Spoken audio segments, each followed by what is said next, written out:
Selamat pagi adik-adik semua. Selamat pagi, Pak. Apa kabar hari ini? Baik, Pak. Semuanya hadir hari ini? Alhamdulillah. Jadi ini kita akan kedatangan tamu yang spesial. Ini Bapak Ibu guru dari SMA 5 yang akan membawakan materi mengenai keberagaman budaya Indonesia sebagai identitas nasional. Untuk Bapak Ibu guru, saya silakan.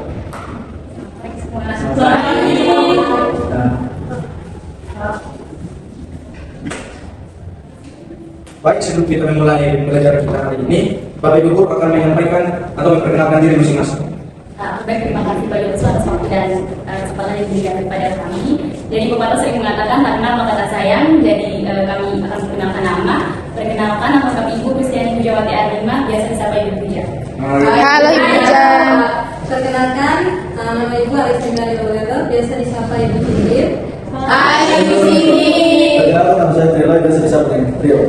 Hai, Pak Trio. Perkenalkan nama Ibu Sofia Andriana, biasa disapa Ibu Anggi. Hai, Ibu Anggi. Jadi baik, berikutnya saya akan memberikan waktu dan kesempatan yang seluas-luasnya untuk Bapak dan Ibu untuk menyampaikan materi ini. Silakan. Baik, terima kasih. Baik, sebelum kita mulai pemaparan materi, saya meminta salah satu teman untuk memimpin kita dalam doa. Ibu Bapak dan teman-teman semua, marilah kita minta hadirat kita untuk berdoa. Dan saya membawa ini secara ajaran Katolik dalam nama Bapa dan Bapa dan Putra dan Roh Kudus. Amin. Baik, terima kasih kepada teman-teman yang sudah memimpin kita dalam doa.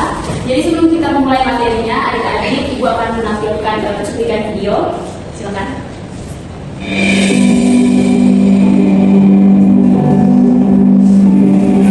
Sebagai negara Islam yang Katolik Islam, 17 golongan terhadap masuk di seluruh Indonesia.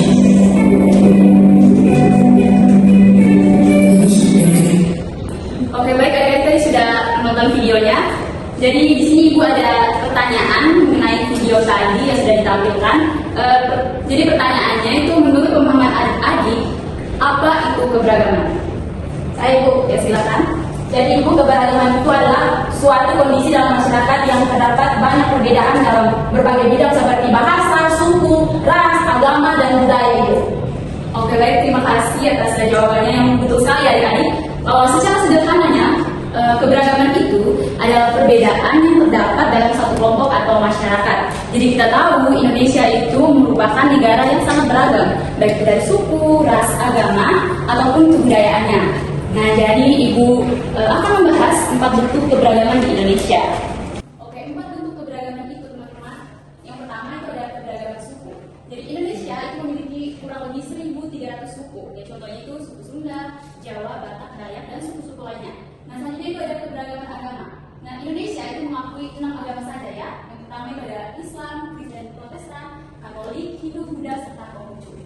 Nah, yang ketiga itu ada keberagaman ras. Jadi keberagaman ras yang ada di Indonesia itu terdiri dari ras Melayu, Melanesia, dan keturunan Tionghoa, Arab, serta Eropa. Nah, yang ketiga itu ada keberagaman budaya, meliputi bahasa daerah, pakaian adat, tarian, lagu daerah, dan juga upacara adat. Baik, demikian materi yang Ibu sampaikan. Jadi Ibu berikan waktunya untuk Nah, adik-adik pasti sudah sangat tidak asing atau sering sekali mendengar kalimat Bhinneka Tunggal Ika. Sekarang sebelum kita mulai lanjut ke materi kita, Ibu mau tanya dulu, menurut pemahaman atau pengertian adik-adik, apa sih makna atau arti dari semboyan Bhinneka Tunggal Ika? Artinya itu Ibu berbeda-beda tetapi tetap satu. Betul sekali, kita berikan tepuk tangan. Jadi adik-adik, Bhinneka Tunggal Ika adalah semboyan bangsa Indonesia yang berarti berbeda-beda tetapi tetap satu jua. Nah, semboyan ini menunjukkan bahwa kita bangsa Indonesia walaupun berbeda ras, agama, suku, dan budaya, tetapi kita ini satu bangsa dan negara, yaitu negara Indonesia. Kalimat Bhinneka Tunggal Ika ini berasal dari kitab Sutasoma yang ditulis oleh Empu Tengkulak pada masa kerajaan Majapahit sekitar abad ke-14. Semboyan ini awalnya digunakan untuk mengajarkan toleransi dan kerukunan pada masyarakatnya saat itu. Nah, bagaimana cara kita menerapkan makna dari semboyan Bhinneka Tunggal Ika ini? Contohnya, dengan kita menghormati perbedaan agama dari teman-teman kita bergotong royong tanpa membedakan asal usul, dan kita tidak menjelekkan adat istiadat atau budaya dari masyarakat lain. Baik, dari materi yang Bapak Ibu jelaskan, dapat disimpulkan bahwa Bhinneka Tunggal Ika berarti berbeda-beda tetapi tetap satu jua. Meskipun Indonesia memiliki banyak perbedaan suku, agama, ras, bahasa, dan budaya, kita ini tetap satu sebagai bangsa Indonesia. Bhinneka Tunggal Ika mengajarkan kita untuk saling menghormati, menghargai perbedaan, dan menjaga persatuan. Dengan menerapkan sikap gotong royong, toleransi, kita dapat hidup rukun dalam keberagaman. Sekian ini materi dari Ibu. Selanjutnya akan dijelaskan oleh Pak Trio. Baik, silakan anak semua semangat. Di sini kita lanjut. Ya, anak-anak yang hebat. Nah, jawab dalam pertanyaan yang tadi ada di sini. Sekarang kita bahas nilai-nilai Pancasila. Itu dasar negara dalam pedoman hidup kita. Jadi sebenarnya isinya bagaimana cara menyampaikan perbedaan dengan baik. Coba kita bahas satu persatu. Yaitu sila pertama. Sila pertama itu ketuhanan yang Maha Esa. Kita harus menghargai kebersamaan, beragam, tidak boleh memaksa kehendak. Yang kedua, kemanusiaan yang adil dan beradab. Berlaku semua orang sama baik, tidak membedakan suku atau warna kulit. Iya, itu kita harus menghormati diri kita yang baik. Sama dengan dia beda kulit atau beda suku atau beda ras atau beda agama, kita harus berbuat baik karena kita satu di Indonesia. Ya, itu sila ketiga, persatuan Indonesia utamakan persatuan bangsa di atas kepentingan pribadi. Jadi kita dalam berbagai itu kita harus mempersatukan. Jangan dia berbeda-beda, tetapi kita harus mempersatukan kepentingan bangsa Indonesia. Dan yang sila keempat, kerjaan dari ketuhanan itu dicenang, yaitu ambil keputusan dari musyawarah atau yang pendapat orang lain.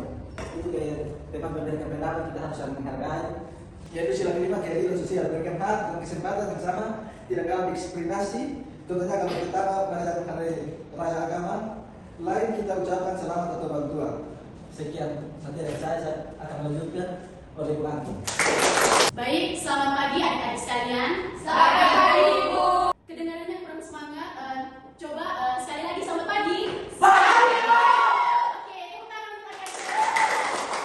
Baik adik-adik, jadi di sini Ibu akan melanjutkan materi berikutnya mengenai tantangan dan manfaat dan tantangan dalam keanekaragaman yang ada di negara kita, yaitu negara Indonesia.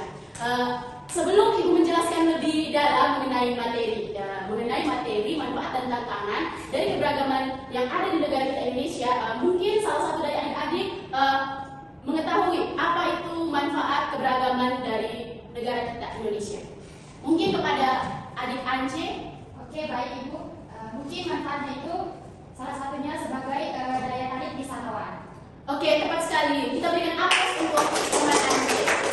Oke, baik adik-adik, adik-adik bisa melihat slide PPT yang telah Ibu persiapkan. Di sini ada beberapa manfaat dan tantangan dari keberagaman negara kita yang yaitu Indonesia. Yang pertama itu untuk memperkaya budaya dan bangsa kita. Kita ketahui bersama bahwa kita, negara Indonesia, merupakan negara yang multikultural, di mana negara yang multikultural itu yaitu negara yang memiliki ras, bahasa, adat istiadat, budaya dan agama yang beraneka ragam. Itu menjadi salah satu manfaat, yaitu untuk memperkaya budaya bangsa kita. Manfaat yang kedua itu untuk menjadi daya tarik wisatawan atau para pelancong dari luar negeri untuk datang berwisata ke negara kita untuk melihat keberagaman dan keunikan dari negara kita. Manfaat yang berikutnya itu untuk saling melengkapi, di mana setiap daerah kita itu memiliki keahlian dan hasil alam yang berbeda-beda, sehingga kita bisa saling membantu untuk memenuhi kebutuhan dari setiap daerah yang ada di negara kita. Selanjutnya, untuk mempererat rasa persaudaraan, interaksi antar suku dan agama dapat memperluas wawasan untuk mempererat hubungan sosial antara sesama kita. Next. Baik, selanjutnya Ibu akan menjelaskan mengenai tantangan keberagaman. Tantangan keberagaman itu pertama itu munculnya prasangka atau sugesti atau stereotip terhadap suku, agama atau ras tertentu. Yang kedua itu potensi konflik antar kelompok jika tidak ada sikap saling menghormati dan menghargai satu dengan yang lain. Berikutnya ada diskriminasi atau perlakuan tidak adil terhadap kelompok minoritas. Dan yang terakhir itu ada penyebaran berita hoaks dan berita bohong yang dapat memicu perpecahan antar golongan. Mungkin itu materi yang dapat Ibu sampaikan. Sekian dan terima kasih. Atas waktu yang telah Bapak Ibu luangkan untuk memaparkan materi di kelas kami, saya persilakan untuk Bapak Ibu guru untuk menyampaikan sepatah dua kata waktu dan tempat saya bersilakan. Baik, terima kasih. Saya mewakili Bapak dan Ibu guru ingin mengucapkan terima kasih atas waktu yang sudah diberikan kepada kami dan juga mohon maaf apabila ada salah kata tindakan yang selama pemateri dan juga semoga materi hari ini bermanfaat untuk anak-anak sekalian. Di pertemuan kita hari ini, salah satu tema memimpin kita dalam doa.